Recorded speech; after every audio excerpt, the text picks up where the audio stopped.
Hello all, I am Dr. Chandrima Chatterjee. I am Assistant Professor of Economics at Nalsar University of Law, Hyderabad. So I hope all of you have followed the introductory video where I have given a basic idea about CLAT exam and quantitative techniques.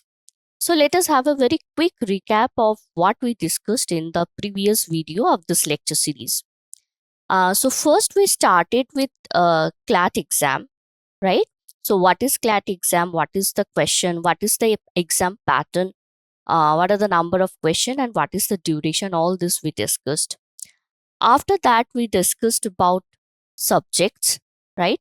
And their respective weightage. So what are the subjects you need to prepare and their respective weightage? There I mentioned that quantitative techniques has only 10% weightage, but if you learn proper tools and techniques which you can apply to solve numericals during your exam, you can score even 100% under quantitative techniques.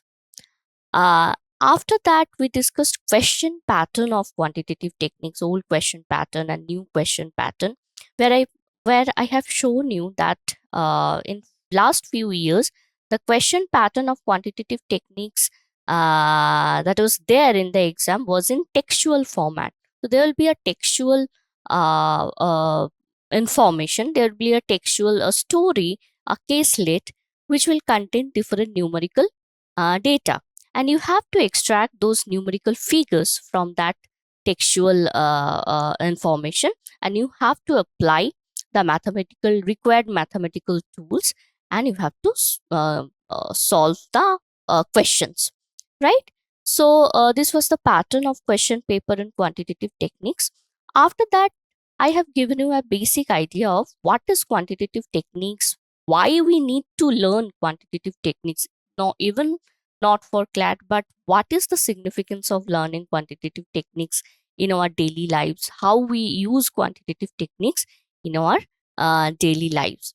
And after that, we discussed about data, concept of data, what is data set, what are the different components of data, and how we can represent data in various format using graph, chart, and textual information, right?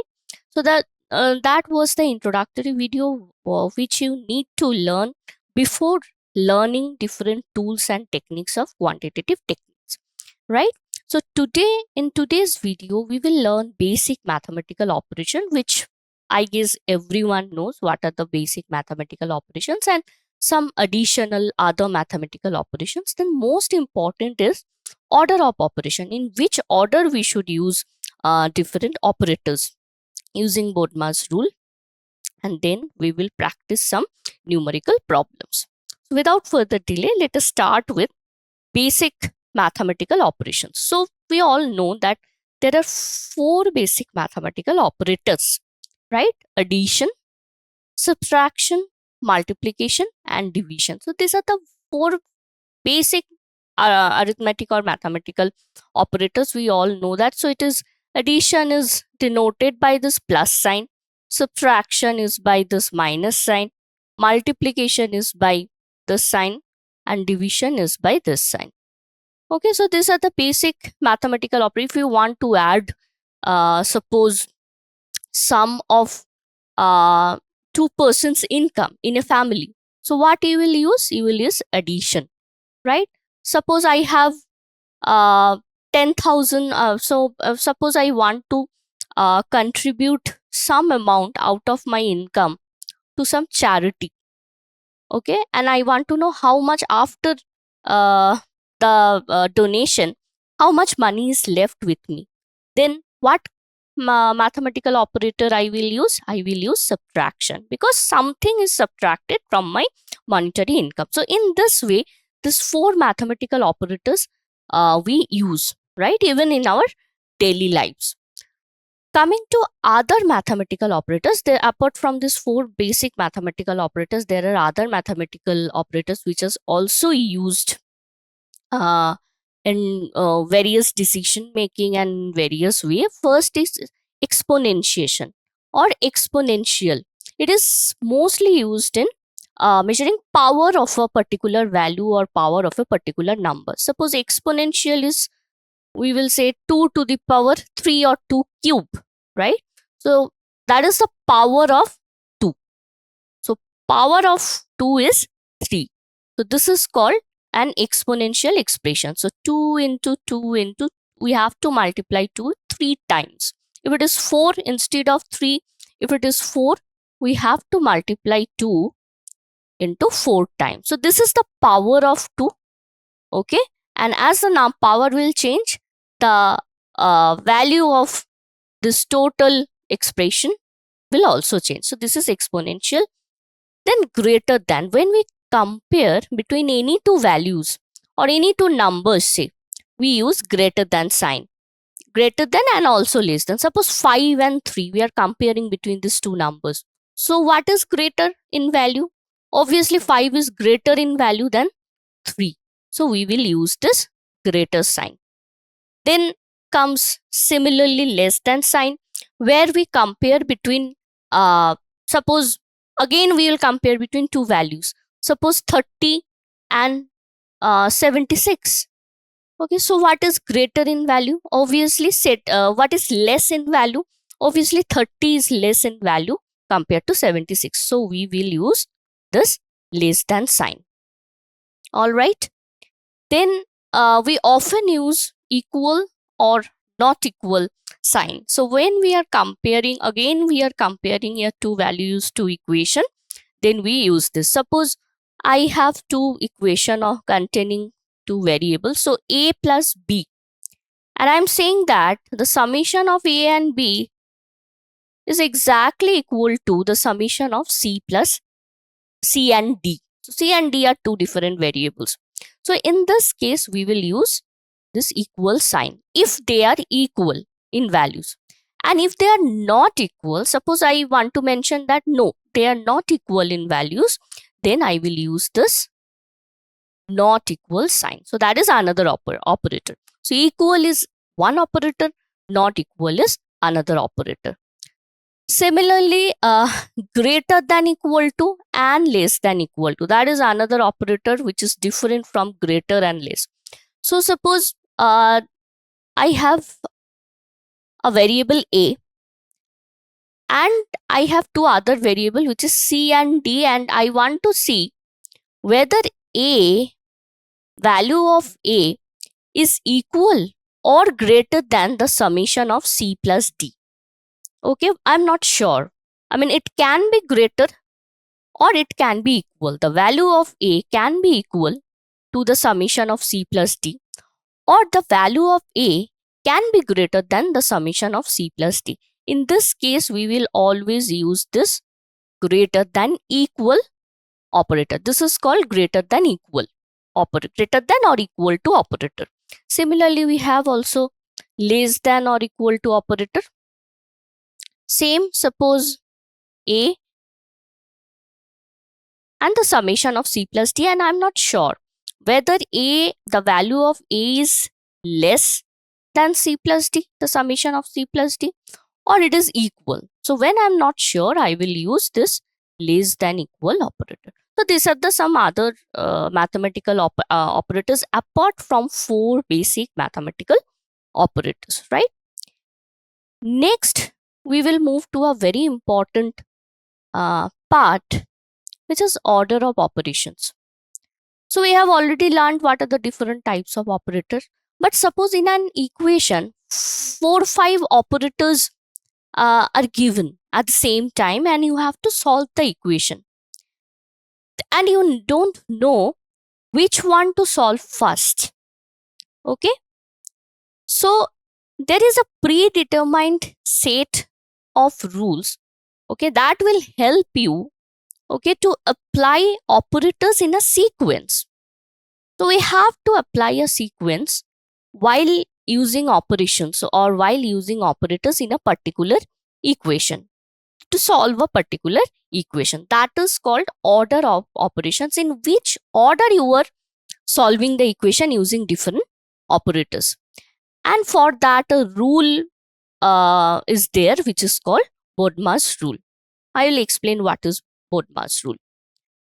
So just have a look at the definition of order of operation. It says that, as I mentioned, it is set of rules that dictates the sequence in which calculations should be performed to ensure consistent and correct result. Why it will ensure consistent results? Suppose you are solving the same one equation and I am also solving the same equation, and there are four operators to be used, right? Addition, multiplication, power, and division. Okay, so if there is no set predetermined rules, you can first apply multiplication rule, then you will apply power rule. It will as per your choice, and same I will apply some other sequence of operators as per my choice. So we will get two different answer after solving the equation. So that's why, to maintain the consistency, there is a set of predetermined rules that in which order you should perform the operations in a mathematical equation, right? So let us see what is meant by Bodmer's rule. So it is actually literal. Each of its letter uh, determines something, right? So B stands for brackets, and that is step 1.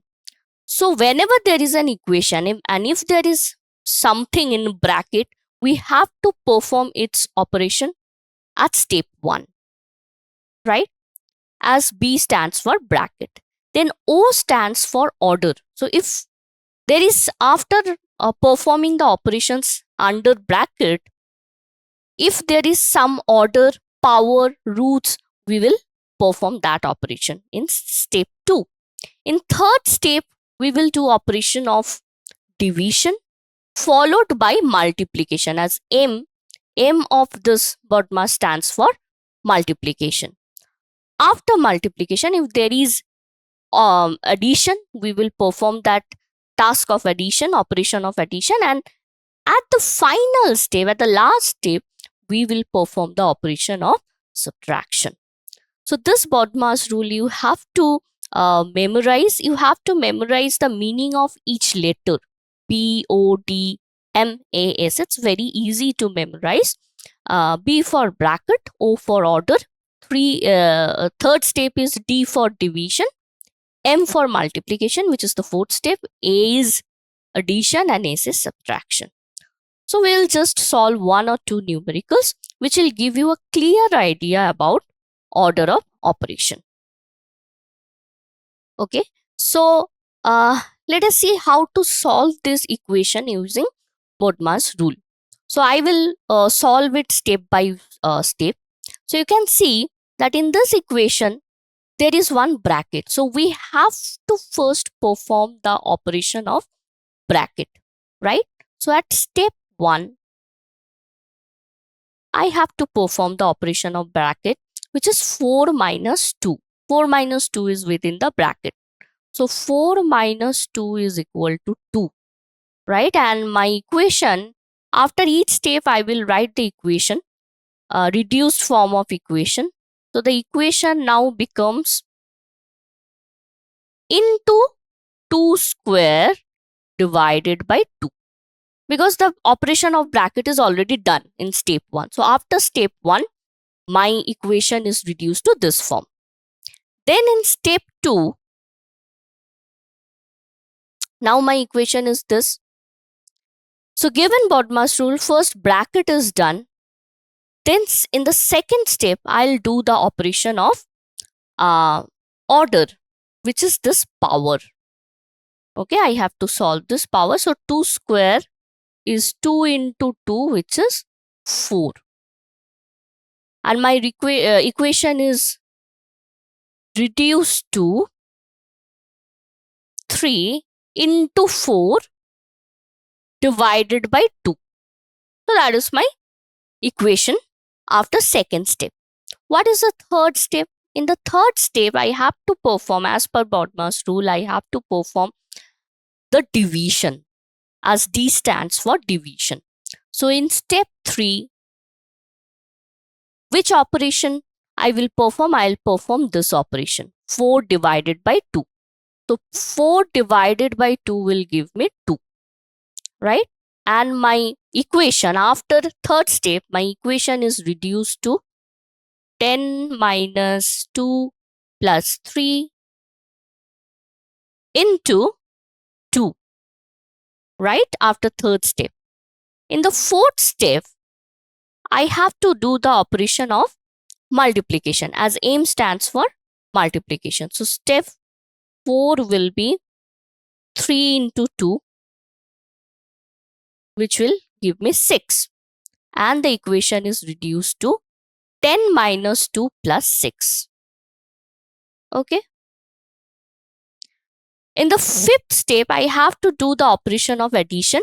So we have to find out uh, which numbers, which digits have plus sign before that particular digit. So 10, there is no sign means plus sign, there is plus sign, and 6 is having plus sign. So we will add this 2 because we have to perform in the fifth step, we have to perform the operation of addition. So 10 plus 6.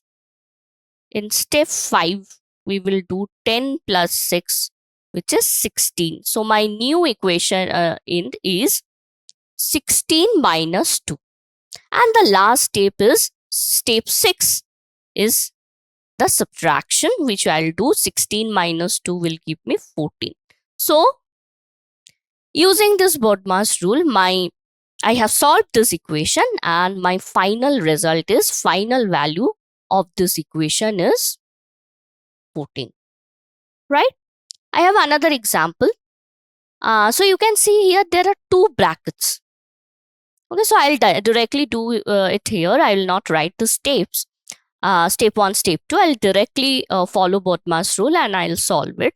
So here you can see we have 2 brackets. So first we have to perform the operations within the bracket. Even within the bracket, you can see, even within the bracket, there are 2 operators, subtraction and multiplication. So between subtraction and multiplication, which one we should perform first? Since as per BODMAS rule, multiplication comes first. Multiplication comes before subtraction. So here also we will apply this rule and we will perform this multiplication task first and then subtraction. So 12 plus 6 into 42 minus, first we will perform this 3 into 2, 6, right? Divided by, here also there is a bracket. Okay, 9 minus 3, it will give you 6 plus 8. Okay, in the next step, since the operation of bracket is not completed yet, so we have to first perform the operation within the bracket. So 42 minus 6. So 12 plus 6 into 42 minus 6 is 36.